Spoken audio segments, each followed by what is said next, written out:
Simba Sports Club wamefanikiwa kujikatia tiketi ya kwenda nusu fainali ya kombe la shirikisho barani Afrika baada ya kuifunga Al Masry kutoka Misri mabao 2-0 na kisha kuwatoa kwa mkwaju wa penalty kwa mikwaju 4-1. Mchezo huo ambao ulihudhuriwa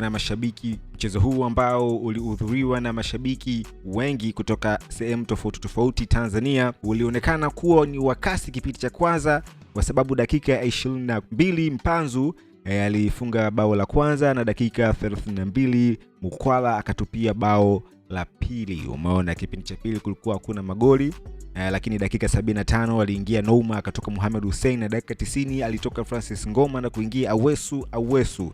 Kisha mikwaju ya penalty ya kwanza ilipigwa na John Awa na aliweza kupata, huyu ni mchezaji wa Simba, lakini kwa upande wa Al Masry kipa wao alipiga na akakosa.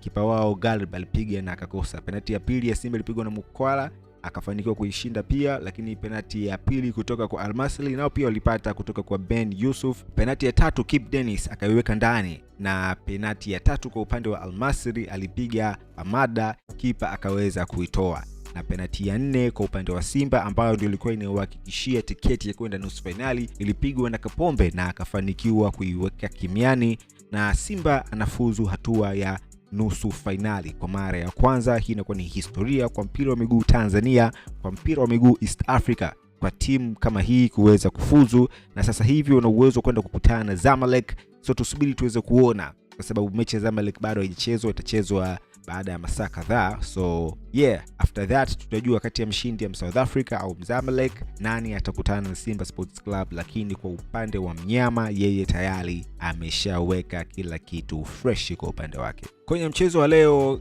Ping Kamara ni mmoja kati ya wachezaji ambao watakuwa wanasifika sana. Golikipa huyu ametema penalti 2, umeona, na kuifanya Simba iweze kufika hatua ya nusu finali. Kwa kifupi, yeye ndo kama vile hero wa mchezo huu wa leo, pamoja na Shomari Kapombe pamoja na Mohamed Hussein, bila kusahau Eli Mpanzu ambao wao wana rating za zaidi ya 8, umeona, pamoja na Steven Dese Mukwala, yeye pia na rating ya 8 kwa sababu chuma ya pili yeye ndo aliiweka kimiani. Hivyo ni kipindi kizuri sana ambacho mashabiki wa Simba watakuwa nakipitia siku ya leo.